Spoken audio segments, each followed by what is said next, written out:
Hello and welcome to the DFS_PhD show for today, the 8th of December. Remember, you're good enough, you're strong enough, and gosh darn it, someone's got to win that money, even in these gross games. And hey, we told you don't play for the defenses yesterday, right? I mean, by the end of the game, 39 points, pretty far over, I guess 9 points, whatever. But yeah, I'm personally, as we all know, disappointed that Kevin Harris did not get in the game, and that Zeke was actually, I had Zeke in every lineup too, so it's not like I needed Zeke to fail or anything. But anyway, on to today's slate. Let me first break down the rules I have activated. Number one, $200 of wiggle room. It's an efficient slate. It's later in the season now. I didn't change any of the lines today yet.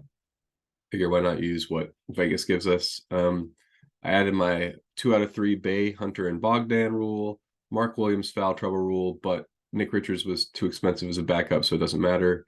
Mitchell Robinson foul trouble and Capela foul trouble both seemed logical because their backups are fine. Same thing with Precious and Poeltl. Both of them are in play. And I like the max 2 out of 3 Minnesota Bigs rule again. And we don't have to include our geometric mean of ownership for this classic slate because there's a zillion games. And as a reminder, when there's a zillion games, choose the best plays only. Like, I only have 27 people in my player pool right now. There's not enough value. I'm not getting to a single spend up. Do I think that's going to necessarily be how it is when we get all the way to lock? Probably not. Do I think I'm going to be 100% Dennis Schroeder? Also probably not. I think he's probably underpriced. Yeah, I'll be 3x on him. I'll be 3x on Bojan. I'll be 3x on any of the Bogdanoviches. They're great. 5x on Poeltl's fine. I don't want to do anything more than matching Caruso. Siakam, 30's fine. None of these guys are really core. Do I think any of these guys are core? Let's look at their values. Who would I say? Probably Capela is our first guy that I could leave a little bit more meat on the bone for. But I think 40%, 50% is fine. 2x on Capela. Obviously, they need him out there to guard Embiid. If he doesn't get in foul trouble, he's going to smash. Like we had that with Gafford the other day, and he smashed. So it's get in foul trouble, in which case you need a Kongwu probably. Where's my Okongwu levels? I capped him at 15. I'm going to cap him at 25 because I think there's a 25% chance that Capela gets in foul trouble against Embiid early. And I mean, in that case, Okongwu is going to super smash. Okay. But so I guess that does mean that our core, is it really going to be Jabari Smith Jr.? No. And not on Houston. Houston's playing too good a defense for me to be having one of their guys as I just think he gets so much run with them. That's why I always boost him to 35 or 36. But I guess we got to do, is Monk Monk is legitimate. Yeah. Koulibaly's like acceptable value, but I don't really want him to be core either. I might not have a core. I mean, like that's what I'm getting to right now. And unless we get more news, I'm not gonna have anybody up at the normal core levels. Like I don't even think I want Malik Monk to be above like 35. I want to be more than double the field on Malik Monk. So the guys I get to the most are probably like Capela and White. Simons, I guess, if that situation is still the way that it has been, is in play. I like Capela and Poeltl and Zubac. I tell you what to do with all of your center spots, I guess. But those are the guys that, so of the centers, whenever I do a fork, I do boost them. And I think Zubac is just, people aren't paying attention to what's happening with his minutes. And they're going against Utah. And I can name 2 very tall people for Utah. You got Yurtsevin and you've got Kessler.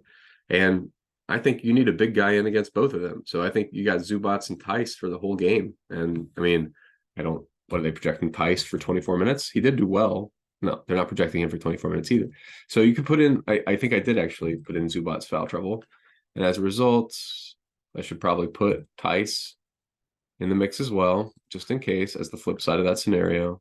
He's kind of borderline. He's a little bit priced up, but it looks like he's still at 4K or something. So yeah, he's still in play. Make sure I turn on my Zubac's foul trouble rule so I don't accidentally get both of them in there. Okay, apply. Now we'll have to rerun it later. Obviously, Theis was not in this specific run.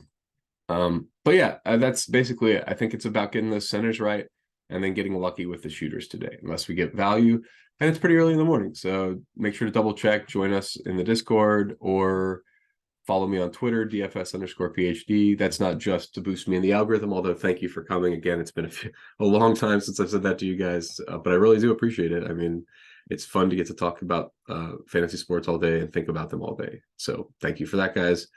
And yeah, come join us in the Discord if you want to talk more about this slate, because that's about all I got to say right now. Embiid's good value. Obviously, Orlando Robinson is the value that everybody's going to be on. And that I should probably be on. How many minutes are we giving Orlando here? 33? That seems fair.